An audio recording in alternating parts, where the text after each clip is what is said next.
Hello students, once again welcome back to the channel. So we are back again with another video for class 10 IT 402. And today we are having the NCERT solutions of chapter number 5 using macros in a spreadsheet from the unit number 2 electronic spreadsheet advanced using LibreOffice based upon the latest syllabus. If you want to see the practical explanation of this chapter, तो आप description box में दिए गए link पे checkout कर सकते हैं and वहाँ पे आपको सारी वीडियोस इसके रिलेटेड मिल जाएगी। तो स्टार्ट करते हैं सबसे पहले स्टूडेंट्स मल्टीपल चॉइस क्वेश्चन से। First question is macro recordings can be enabled from the dash option in the menu bar. Menu bar में अगर आपको मैक्रो रिकॉर्डिंग ऑप्शन को इनेबल करना है तो आपको कौन से ऑप्शन पे जाना होगा? शीट, डेटा, टूल्स और विंडो। तो स्टूडेंट्स जो हमारा मैक्रोस का ऑप्शन होता है रिकॉर्डिंग का, वो सबसे पहले इनेबल करना पड़ता है। इसके लिए आपको टूल्स मेन्यू में जाके इसको करना पड़ता है एंड अभी मैं ऑलरेडी कर चुकी हूँ। तो आप यहाँ पे देखेंगे कि यहाँ पे it is present in that only. If I just open the calc from here, तो आपको यहाँ टूल्स मेन्यू में ही मैक्रोस का ऑप्शन मिल जाएगा और वहां से आपको मिलेगा रिकॉर्ड मैक्रो का ऑप्शन। जैसे if I go to the tools menu and यहाँ से हम मैक्रोस का ऑप्शन लेते हैं तो आपको यहाँ पे रिकॉर्ड मैक्रो का ऑप्शन ऑटोमेटिकली मिल रहा है, लेकिन स्टार्टिंग में आपको इसे इनेबल करना पड़ता है। ठीक है, चलते हैं अपने नेक्स्ट क्वेश्चन पे। Question number 2 says which of the following is a valid macro name. इनमें से वैलिड मैक्रो नेम कौन सा है? जो एनसीईआरटी की बुक है ना, उसमें वैलिड के प्लेस पे इनवैलिड दिया हुआ है, लेकिन इनवैलिड तो इस ये फिर 3 हो जाएंगे, एक बचेगा वैलिड। तो क्वेश्चन में आई थिंक मिसप्रिंटिंग है, तो हमसे वैलिड मैक्रोनेम पूछा गया है। तो उसमें क्या होता है कि स्टार्ट विद द लेटर होना चाहिए। सबसे पहले ये होता है कि उसमें कैपिटल ए टू जी या स्मॉल ए टू जी से स्टार्ट होना चाहिए। कोई स्पेशल कैरेक्टर हम यूज नहीं कर सकते एक्सेप्ट द अंडरस्कोर, ये यूज कर सकते हैं। ठीक है, और उसमें जो डिजिट है स्टार्टिंग में डिजिट का भी हम यूज नहीं कर सकते। तो देखो ये डिजिट से यूज हो रहा है तो ये भी वैलिड नहीं है। इसमें स्पेस है तो ये भी वैलिड नहीं है। इसमें जो है, अच्छा ये गलत आंसर हो गया हमारा। मार्क वैलिड पूछा गया ना, तो आपका ये वाला वैलिड होगा। ध्यान से देखो, ये वाला भी नहीं होगा क्योंकि यहाँ पे बेसिकली क्या है, यहाँ पे एक सिंबल यूज हो रहा है ऐसे स्टार मल्टीप्लीकेशन का, तो ये सिंबल अलाउड नहीं है। तो हमारा ये वाला जो होगा this will be the correct answer. ये मैं करेक्ट कर दूंगी। ठीक है, तो ये हमारा D part will be the correct answer. Question number 3 पे आते हैं। विच of the following libraries contains the modules with pre recorded macros and should not be change. कौन सी लाइब्रेरी में ऐसे मॉड्यूल्स होते हैं जिनमें प्री रिकॉर्डेड मैक्रो होते हैं? देखो सबसे ऊपर होती है लाइब्रेरी, लाइब्रेरी में होते हैं मॉड्यूल्स और मॉड्यूल्स में होते हैं हमारे मैक्रोस। तो मैक्रोस कहाँ सेव होते हैं? मॉड्यूल में, और मॉड्यूल कहाँ बन रहा है? लाइब्रेरी में। ठीक है ना, तो ऐसे आपको इसको समझना है। तो ऐसी कौन सी लाइब्रेरी हैं जिनमें वो मॉड्यूल्स हैं जो पहले से बने हुए हैं, सॉरी जिनमें वो मॉड्यूल्स हैं जिसके अंदर पहले से बने हुए मैक्रोज है। ठीक है, तो इसमें होता है हमारे पास my macros, untitled one, Libre Office macros या टेस्ट। ठीक है, तो अनटाइटल्ड वन तो तब आता है जैसे जब हम नई फाइल स्टार्ट करते हैं, तो उसमें जो फाइल का नाम होता है वो अनटाइटल्ड वन होता है। उसमें आप जो भी मैक्रो बनाओगे वो अनटाइटल्ड वन के नाम से शो होगा, आप इसको चेंज भी कर सकते हो। फिर एक होती है माई मैक्रोज लाइब्रेरी। ठीक है, उसमें हम चेंजेस कर सकते हैं, लेकिन पूछा गया शुड नॉट बी चेंज, तो वो होती है लिब्रे ऑफिस मैक्रो वाली लाइब्रेरी। इसमें पहले से बने हुए कुछ मॉड्यूल्स के अंदर मैक्रोज होते हैं जो हमें चेंज हम नहीं कर सकते हैं। तो आंसर क्या होगा? Libre Office macros. आते हैं क्वेश्चन नंबर 4 पे। Identify which of the following is a programming language. इनमें से कौन सी प्रोग्रामिंग लैंग्वेज है? Calc, writer, basic, macro. तो कैल्क, राइटर क्या है? सॉफ्टवेयर है। मैक्रो कैल्क के अंदर एक फीचर है और प्रोग्रामिंग लैंग्वेज क्या है? बेसिक। तो इस लैंग्वेज के अंदर हम कोडिंग करते हैं जिससे कि हमारे प्रोग्राम्स बनते हैं और फंक्शंस बनाते हैं। तो क्या आएगा? Basic. Question number 5, the module can be executed from IDE by pressing dash, मतलब शॉर्टकट की जिससे हम इंटीग्रेटेड डेवलपमेंट IDE जो होता है, इंटीग्रेटेड डेवलपमेंट ID एनवायरनमेंट, जिससे मॉड्यूल को एग्जीक्यूट किया जा सकता है, वो हमारी है F5 शॉर्टकट की। ठीक है, then which of the following is the default name of the macro. Macro का डिफॉल्ट नेम क्या है? बाय डिफॉल्ट जो हमारे पास लाइब्रेरी होती है ना, उसका नाम होता है स्टैंडर्ड लाइब्रेरी। ठीक है, उसमें जो मॉड्यूल होता है ना, वो होता है हमारा मॉड्यूल 1, और उसमें जो मैक्रो होता है ना बाय डिफॉल्ट उसका नाम होता है मेन। ये तीनों आप याद कर लो, ये आपसे कुछ भी तीनों में से पूछा जा सकता है।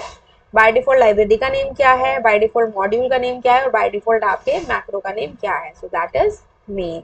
ठीक है, चलिए अब चलते हैं फिल इन द ब्लैंक्स पे। Dash library is automatically loaded when the document is open. अभी हमने डिस्कस किया कि बाय डिफॉल्ट कौन सी लाइब्रेरी है हमारे पास जब हम डॉक्यूमेंट को ओपन करते हैं? Standard library. Question number 2, IDE stands for. IDE का मतलब होता है इंटीग्रेटेड डेवलपमेंट एनवायरनमेंट, जहाँ पे हम कोडिंग करते हैं, प्रोग्राम लिखते हैं बेसिक का। Third, macro as a function is capable of, जब हम मैक्रो को फंक्शन बना देते हैं तो वो क्या क्या कर सकता है, एक्सेप्ट क्या करता है आर्ग्यूमेंट से वैल्यूज, और रिटर्न क्या करता है रिजल्ट और वैल्यूज। जैसे मैंने शो नाम का फंक्शन बनाया और मैं इसके अंदर a कॉमा b पास कर रही हूँ, तो ये जो a और b है वो मेरी क्या है, आर्ग्यूमेंट्स है, ठीक है। इसके अलावा जब हम इसे फंक्शन को यूज करते हैं स्प्रेडशीट के अंदर, तो वहां पे हम शो के साथ क्या लिखते हैं, नंबर देते हैं। तो ये मेरी वैल्यूज हैं और ये मेरी आर्ग्यूमेंट्स है, इनको हम आर्ग्यूमेंट्स भी कह सकते हैं, ठीक है। और वो हमें क्या रिटर्न करके देते हैं, कोई वैल्यू देंगे या फिर कोई रिजल्ट देंगे, ठीक है। Then question number 4, macro dash allows us to add और डिलीट अ मॉड्यूल। मैक्रो में क्या चीज होती है जिसकी हेल्प से हम मॉड्यूल को ऐड या डिलीट कर सकते हैं, दैट इज ऑर्गेनाइजर। अब आप यहाँ पे देखो, ये हमारे पास लिब्रे ऑफिस कैल्क की शीट है। टूल्स के अंदर आप यहाँ से मैक्रोज पे जाओगे और मैक्रोज के अंदर हमारा है रिकॉर्ड मैक्रो, रन मैक्रो। बनाने के लिए रिकॉर्ड बन गया तो उसको रन मैक्रो मतलब सेव करो, फिर उसको यूज करना है तो रन मैक्रो। कुछ भी मैक्रो में चेंज करना है तो एडिट मैक्रो, और एक ये है ऑर्गेनाइज मैक्रोज का ऑप्शन। यहाँ से अगर हम बेसिक पे जाएं तो यहाँ पे देखो बाय डिफॉल्ट मैक्रो का नेम क्या आ रहा है, मेन आ रहा है। अब इसमें देखो माई मैक्रो नाम से एक मैक्रो की लाइब्रेरी बनी है, ये जो है ना माई मैक्रो, ये मैक्रो लाइब्रेरी है, ये एप्लीकेशन मैक्रो है, ये अनटाइटल्ड वन है। हमें समझा था अभी माई मैक्रो, इसके अंदर जो हम बनाते हैं उसके नाम हम चेंज कर सकते हैं। और एक आता है ना लिब्रे ऑफिस मैक्रोज, तो वो ये वाले हैं, जैसे कि आपके एप्लीकेशन मैक्रोज हो गए, ठीक है। फिर अनटाइटल्ड वन जो है वो आपका क्या है, जैसे ये वाली शीट है इसका नाम अनटाइटल्ड वन है, तो इसके अंदर जो आप मैक्रो बनाओगे वो इसके अंदर आएंगे, ठीक है। तो अगर आपको कोई भी डिलीट या ऐड करना है मॉड्यूल, तो आप क्या करोगे, यहाँ से ऑर्गेनाइजर में जाओगे और यहाँ मॉड्यूल्स का ऑप्शन है, तो यहाँ देखो एप्लीकेशन मैक्रो आ रहे हैं, माई मैक्रो आ रहे हैं, और माई मैक्रो के अंदर एक लाइब्रेरी वन पहले से बनी हुई है और बाय डिफॉल्ट एक स्टैंडर्ड लाइब्रेरी है। इसके अंदर हमने हेलो मॉड्यूल 1 मॉड्यूल 2 इस नाम से हमारे क्या है मॉड्यूल्स है, ठीक है। ऐसी हमारी यहाँ लाइब्रेरीज के अंदर डिफरेंट डिफरेंट लाइब्रेरीज रहती हैं, ठीक है, समझ में आया। तो इसने आपसे क्या पूछा है कि कहाँ से हम ऐड और डिलीट कर सकते हैं मॉड्यूल, तो वो गया ऑर्गेनाइजर, ठीक है। The code of macro begins with dash followed by name of macro and ends with dash. जब हम मैक्रो बनाते हैं ना, फंक्शन एज ए फंक्शन बनाते हैं, तो हम उसमें तो फंक्शन के अंदर लिखते हैं, मतलब हमने कहा फंक्शन और उसका नाम दे दिया, लेकिन जो हम मैक्रो के लिए कोड लिखते हैं उसको हम सब से शुरू करते हैं, जैसे सब, और उसमें मैक्रो का नाम लिख दिया कुछ भी, जैसे मैंने शो लिख दिया, ठीक है, और उसके बाद लास्ट में करते हैं एंड सब, और इसके अंदर जो भी हम करवाना चाहते हैं, वैल्यू देना चाहते हैं, वो हम दे सकते हैं, ठीक है। By default macro is saved in dash. Macro by default कौन सी लाइब्रेरी में सेव होता है, स्टैंडर्ड लाइब्रेरी, ठीक है। आपको फिर भी थोड़ा ये सब और एंड सब इसमें कुछ भी डाउट हो रहा हो ना, प्रैक्टिकल एक्सप्लेनेशन एक बार देखना, आपको सब क्लियर हो जाएगा। लिंक इसका डिस्क्रिप्शन बॉक्स में है, please check out from there. True false पे आते हैं। Macro is a group of instructions executing a single instruction. ये इसका उल्टा है, एक सिंगल इंस्ट्रक्शन है, मतलब एक इंस्ट्रक्शन हमने देनी है और उसके अंदर ग्रुप ऑफ इंस्ट्रक्शंस एग्जीक्यूट हो रही हैं, तो ये फॉल्स है। इसका अगर अपोजिट होता तो that would have been true. Second, once created macro can be use any number of time. अगर आपने एक बार मैक्रो को क्रिएट कर दिया तो आप उसे कितनी बार भी यूज कर सकते हो, दिस इज ट्रू, ये फॉल्स था। By default macro recording feature is turn on. Macro recording feature क्या टर्न ऑन होती है, नहीं, ये फॉल्स है, क्योंकि अभी हमने देखा कि यहाँ से हमें इसको ऑन करना पड़ता है। आप यहाँ से टूल्स में जाते हैं, मैक्रोज में जाते हैं, और यहाँ से आपको रिकॉर्ड मैक्रो ऑप्शन को क्लिक करना होता है, तो आपकी रिकॉर्डिंग स्टार्ट होती है, और जब वो चल रही होती है तो स्टॉप रिकॉर्डिंग का बटन आ रहा होता है, जो ये स्पेसिफाई करता है कि आपकी जो रिकॉर्डिंग है वो अभी चल रही है, ठीक है। Then question number 4, it is not possible to stop recording of macro. ये भी फॉल्स है, जब काम खत्म हो जाए आप स्टॉप कर सकते हो। Every macro should be given a unique name. Yes, same name होगा तो पता नहीं लगेगा कौन सा काम किसने किया, तो ये यूनिक नेम सबका होना चाहिए। और उसमें क्या यूज होना है, लेटर्स, स्टार्टिंग में लेटर्स होने चाहिए, कैपिटल या स्मॉल, डिजिट नहीं यूज कर सकते, और किसी स्पेशल कैरेक्टर का भी आप यूज नहीं कर सकते except the underscore. Question number 6, a macro once created can be edited later. क्या एक मैक्रो जब बनाया उसको बाद में एडिट कर सकते हैं, यस इट इज ट्रू, ठीक है। अब चलते हैं क्वेश्चन आंसर्स पे, डी पार्ट, इसका लास्ट पॉइंट है। Answer the following questions. What is a macro, list any two real life situations where they can be used. अब मैक्रो क्या है, जैसा कि अभी हमने समझा, एक सिंगल इंस्ट्रक्शन है जो सेट ऑफ इंस्ट्रक्शंस को एग्जीक्यूट कर रही है। जैसे मान लीजिए मैंने शो फंक्शन बनाया या मैंने एरिया नाम का फंक्शन बनाया और उसके अंदर मैंने एरिया कैलकुलेट कराया, तो मैंने तो सिर्फ इस फंक्शन को यूज करना है और वैल्यू पास करनी है, बाकी काम वो अपने आप करेगा। तो we have to give only one instruction जिसके अंदर बहुत सारी सेट ऑफ इंस्ट्रक्शंस हैं। ठीक है, अब ये सीक्वेंस ऑफ कमांड्स हो सकती हैं, हमने फॉर्मूलाज इसमें यूज किए हो सकते हैं, या हमने फॉर्मेटिंग की हो सकती है, या हमने कुछ कीज को यूज किया हो सकता है। ठीक है, ये ऑप्शन आपको कहाँ मिलेगा? In the tools menu. और इसका एडवांटेज क्या है कि जो भी हमारे रिपीटेटिव टास्क हैं जो हमें बार बार मैनुअली करनी पड़ रही थी, अब वो ऑटोमेटिकली अपने आप हो जाएंगी, बस आपको मैक्रो का नेम वहां पे स्पेसिफाई करना है। ठीक है, सो टू रियल लाइफ सिचुएशन जहां पे हम मैक्रोस को यूज कर सकते हैं। मान लो हमें बार बार स्कूल का नेम, एड्रेस, कॉन्टैक्ट नंबर लिखना पड़ रहा है और उसमें एक स्पेसिफिक फॉर्मेटिंग है, पर्टिकुलर उसका एक साइज है, फोंट है, कलर है, और हमें बार बार वो लिखना पड़ रहा है, तो हम क्या करेंगे? मैक्रो बना के रख लेंगे और हम बार बार उसको यूज कर सकते हैं। दूसरी सिचुएशन है कि अगर हमें एक वर्कबुक के डिफरेंट शीट्स के अंदर सेम फॉर्मूला को एक पर्टिकुलर रो में या कॉलम में यूज करना है, सेम सेल एड्रेस पे, तो उस केस में भी हम क्या कर सकते हैं? मैक्रो का यूज कर सकते हैं। तो ये हो गया रियल लाइफ सिचुएशन। ये हुआ आंसर नंबर 1। चलते हैं क्वेश्चन नंबर 2 पे। List the actions that are not recorded by macro. अब हमने देखा कि मैक्रो बनाने के लिए हमें उसकी रिकॉर्डिंग करनी पड़ती है, लेकिन कौन से ऐसे काम है जो मैक्रो रिकॉर्ड नहीं करता? मान लो आपने कोई विंडो ओपन करी, लिब्रे ऑफिस राइटर ओपन किया और कैल्क में आप ऑलरेडी काम कर रहे हो, तो कुछ भी ओपन किया उसको रिकॉर्ड नहीं करेगा। अगर मान लो आप कैल्क में काम कर रहे हैं, आपने स्विच कर दिया राइटर पे और रिकॉर्डिंग आपकी कैल्क में स्टार्ट हो चुकी थी, तो उसको भी रिकॉर्ड नहीं करेगा। अगर आप एक विंडो से दूसरी विंडो पे, जैसे मैं पेंट ओपन कर लूँ कैल्क के बाद, या मैं कुछ और ओपन कर लूँ, तो उसको भी रिकॉर्ड नहीं करेगा। फिर actions that are not related to the spreadsheet content.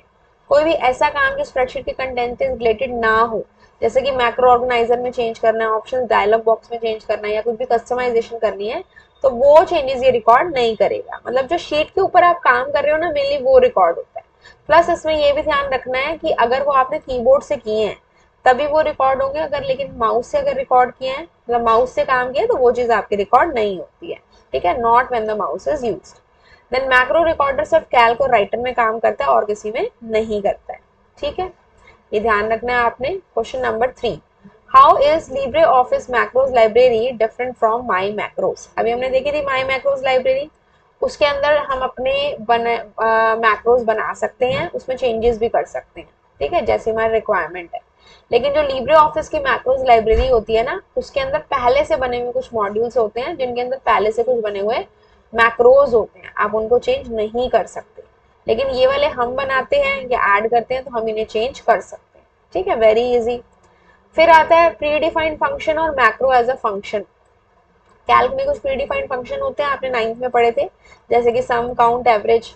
आपने दिया equals to some A2 to A5, तो A2 से A5 पे जो भी वैल्यूज है सबका सम हो जाएगा, काउंट दोगे तो काउंट हो जाएगा, एवरेज दोगे तो एवरेज हो जाएगा। तो ये ऐसे फंक्शंस हैं जो इसकी लाइब्रेरी में पहले से प्रेजेंट है और इनका सबका एक स्पेसिफिक वर्क है। लेकिन मैक्रो एज अ फंक्शन बनाओगे तो ये हमने बनाए हैं, और हमारा जो यूज है वो डिफर मतलब वैरी कर सकता है। अगर मैंने शो नाम का फंक्शन बनाया, अगर मैं उससे एक वैल्यू डिस्प्ले करा रही हूँ, तो जरूरी नहीं है कि मैं नेक्स्ट टाइम उसको मैं वैल्यू डिस्प्ले कराऊँ, मैं उसमें एरिया भी कैलकुलेट करा सकती हूँ। तो that we have to change according to our requirement. आप इसमें कोई भी नेम ले सकते हो, शो नेम, एरिया, कुछ भी ले सकते हो। ठीक है, और प्रीडिफाइंड फंक्शंस होते हैं, हम इन्हें डायरेक्टली यूज कर सकते हैं और इनका एक स्पेसिफिक आंसर भी आता है। लेकिन मैक्रो एज अ फंक्शन को यूज करने के लिए आपको बेसिक जो प्रोग्रामिंग लैंग्वेज है, प्रैक्टिकली देखना है इस पार्ट को, उसके अंदर आपको एक कोड लिखना पड़ेगा, उसको इम्प्लीमेंट करना पड़ेगा, फिर आप इसको यूज कर पाओगे। ठीक है, प्री डिफाइंड फंक्शंस को हम यूज चेंज नहीं कर सकते, सम कराना है तो सम यूज करना पड़ेगा, काउंट नहीं यूज कर सकते। लेकिन मैक्रो एज अ फंक्शन हमने बनाया, जैसे अभी मैंने आपको बताया कि शो में अगर मैं 10 डिस्प्ले करा रही हूँ और फिर मुझे एरिया कैलकुलेट कराना है, तो मैं उसी में वो चीज करा सकती हूँ, प्रीवियस लाइन हटा के। तो इसको मॉडिफाई कर सकते हो, इसको मॉडिफाई नहीं कर सकते। ठीक है, फिर है fifth question, list the rules that should be kept in mind while naming a macro. ये हमारा एमसीक्यू में भी आया था ना क्वेश्चन रिलेटेड इससे। एक मैक्रो का नेम कैसे देना है, ध्यान रखना है, लेटर से स्टार्ट होना चाहिए, डिजिट नहीं होना चाहिए, स्पेसेस नहीं होने चाहिए बीच में, और स्पेशल कैरेक्टर्स एक्सेप्ट अंडरस्कोर आप यूज नहीं कर सकते। ठीक है, then question number 6, give any one advantage of macro. बहुत सारी एडवांटेज है कि जो हमारा रिपीटेटिव टास्क है उसको ऑटोमेटिक कर रहा है, तो कहीं ना कहीं हमारा टाइम और एफर्ट सेव हो रहा है। ठीक है, और जो रिपीटेटिव टास्क है ऑटोमेटिक हो रही हैं, तो काम फटाफट हो रहा है, क्विकली हो रहा है, और जो हमारा मान लो हमने उसमें कुछ फ़ॉन्ट स्टाइल या साइज से रिलेटेड कुछ चेंजेस किए, तो वो एक स्टैंडर्डाइजेशन मेंटेन हो रही है, कोई मिस्टेक, टाइपिंग मिस्टेक ना हो, और हमारा एक जो लुक एंड फील है उसका कंसिस्टेंट रहे, स्टैंडर्ड मेंटेन रहे, तो उसके लिए मैक्रोज हमें क्या कर रहे हैं, हेल्प कर रहे हैं, है ना। तो this was all about the question answers of this chapter and the exercise of this chapter. तो I hope students this is clear to all of you. I hope ये आप सबको समझ में आ गया। फिर भी कोई डाउट है, please tell me in the comment section. Also provide your feedback. अच्छी लगी हो वीडियो तो लाइक कर सकते हैं, share the channel or share the video with your friends, and subscribe the channel for more such updates. And कोई भी practical part की इसकी वीडियो देखनी हो तो डिस्क्रिप्शन बॉक्स में लिंक में आप जाके देख सकते हो। मिलते हैं आपसे नेक्स्ट वीडियो में। Till then have a good day and thank you so much.